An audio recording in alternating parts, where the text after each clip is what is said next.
नमस्कार दोस्तों, प्रस्तुत है जयशंकर प्रसाद जी की खूबसूरत कहानी अपराधी। वनस्थली के रंगीन संसार में अरुण किरणों ने इठलाते हुए पदार्पण किया और वे चमक उठी। देखा तो कोमल किसलय और कुसुमों की पंखुड़ियां वसंत पवन के पैरों के समान हिल रही थीं। पीले पराग का अंगराग लगने से किरणें पीली पड़ गई। वसंत का प्रभात था।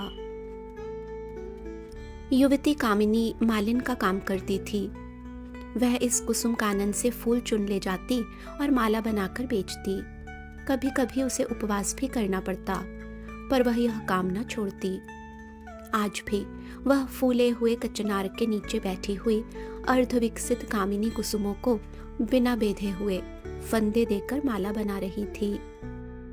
भंवर आए, गुनगुनाकर चले गए। वसंत के दूतों का संदेश उसने न सुना। मलय पवन अंचल उड़ाकर रूखी लटों को बिखराकर हट गया। मालिन बेसुध थी। वह फंदा बनाती जाती थी और फूलों को फंसाती जाती थी।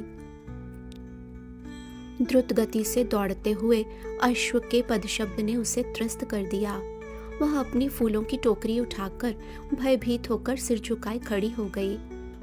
राजकुमार आज अचानक उधर वायु सेवन के लिए आ गए थे।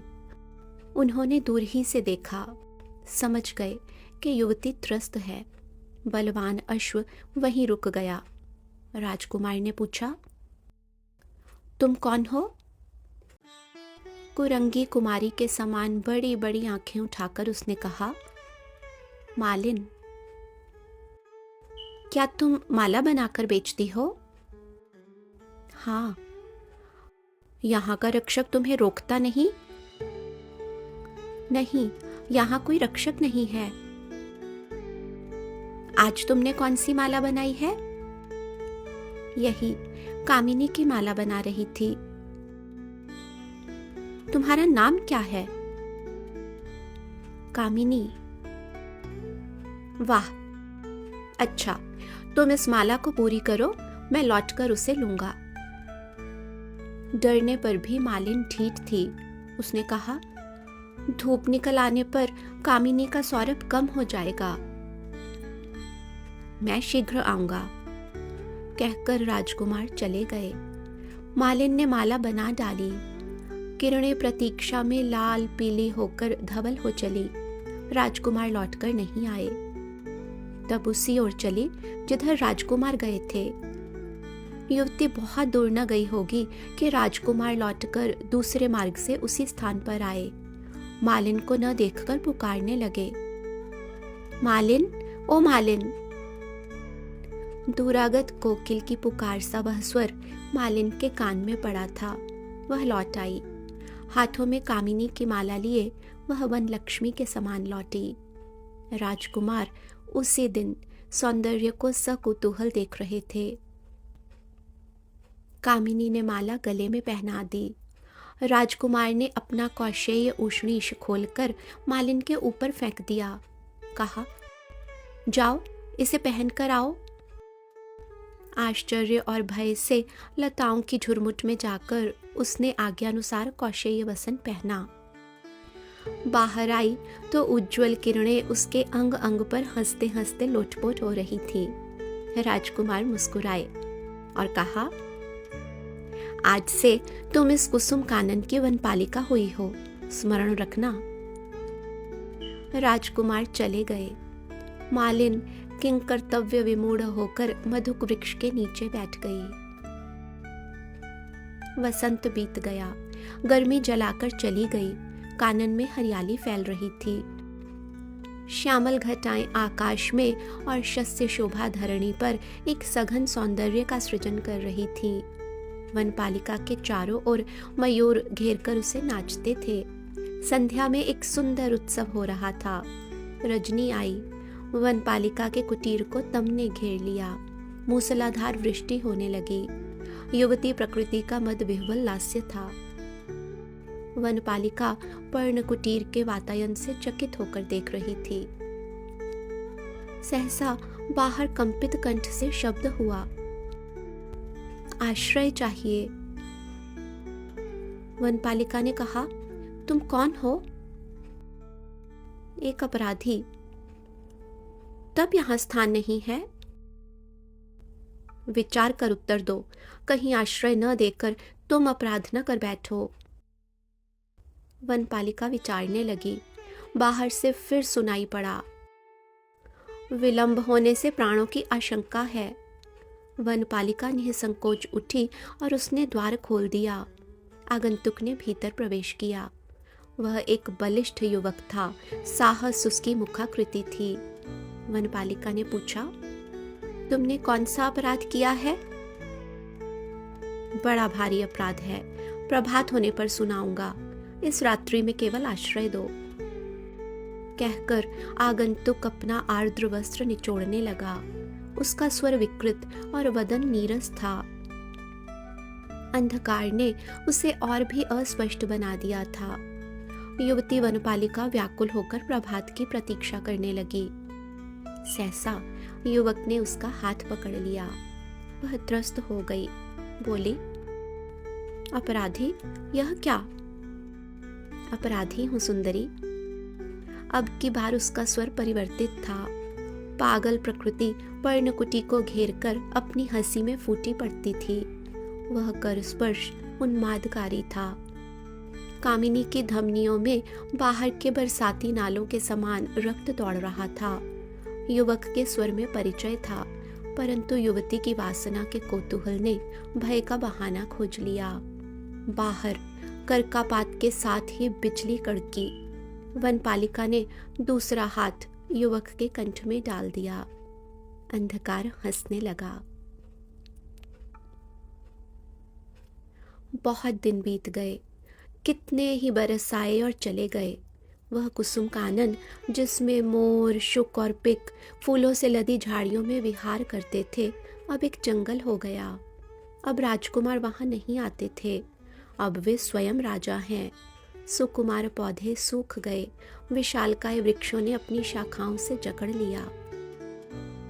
उस गहन वन में एक कोने में पर्णकुटी थी। उसमें एक स्त्री और उसका पुत्र दोनों रहते थे। दोनों बहेलियों का व्यवसाय करते। उसी से उनका जीवन निर्वाह होता। पक्षियों को फंसाकर नागरिकों के हाथ वह बालक बेचा करता। कभी कभी वृक्षावक भी पकड़ ले आता। एक दिन वनपालिका का पुत्र एक सुंदर कुरंग पकड़कर नगर की ओर बेचने के लिए गया। उसकी पीठ पर बड़ी अच्छी बूटियां थीं। वह दर्शनीय था। राजा का पुत्र अपने टट्टू पर चढ़कर घूमने निकला था। उसके रक्षक साथ थे। राजपुत्र मचल गया। किशोर मूल्य मांगने लगा। रक्षकों ने कुछ देकर उसे छीन लेना चाहा। किशोर ने कुरंग का फंदा ढीला कर दिया। वह छलांग भरता हुआ निकल गया। राजपुत्र अत्यंत हठी था। वह रोने लगा। रक्षकों ने किशोर को पकड़ लिया। वे उसे राजमंदिर की ओर ले चले।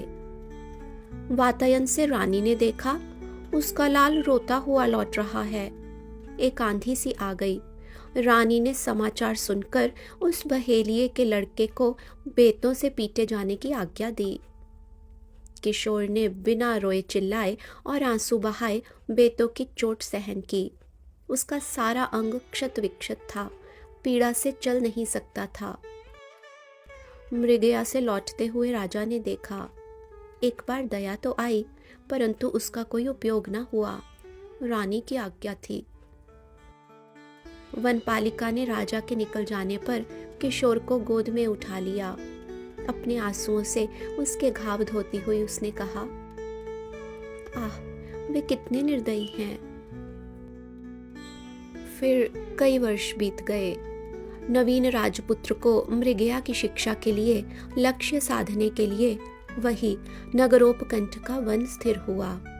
वहां राजपुत्र हिरणों पर, पक्षियों पर तीर चलाता। वनपालिका को अब फिर कुछ लाभ होने लगा। हिरणों को हाँकने से, पक्षियों का पता बताने से कुछ मिल जाता है, परंतु उसका पुत्र राजकुमार की मृगया में भाग न लेता। एक दिन वसंत की उजली धूप में राजा अपने राजपुत्र की मृगया परीक्षा लेने के लिए 16 बरस बाद उस जंगल में आए। राजा का मुंह एक बार विवर्ण हो गया।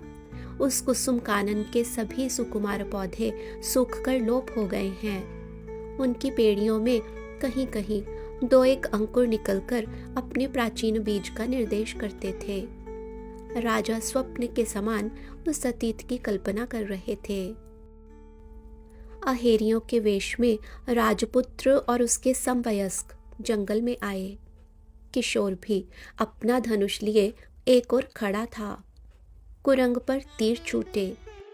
किशोर का तीर कुरंग के कंठ को बेधकर राजपुत्र की छाती में घुस गया। राजपुत्र अचेत होकर गिर पड़ा। किशोर पकड़ लिया गया। इधर वनपालिका राजा के आने का समाचार सुनकर फूल खोजने लगी थी। उस जंगल में अब कामिनी कुसुम नहीं थे। उसने मधुक और दूर्वा की सुंदर माला बनाई, यही उसे मिले थे। राजा क्रोध से उन्मत्त थे। प्रतिहिंसा से कड़क कर बोले, मारो। बधिकों के तीर छूटे। वह कमनीय कलेवर किशोर पृथ्वी पर लौटने लगा। ठीक उसी समय मधुक मालिका लिए वनपालिका राजा के सामने पहुंची।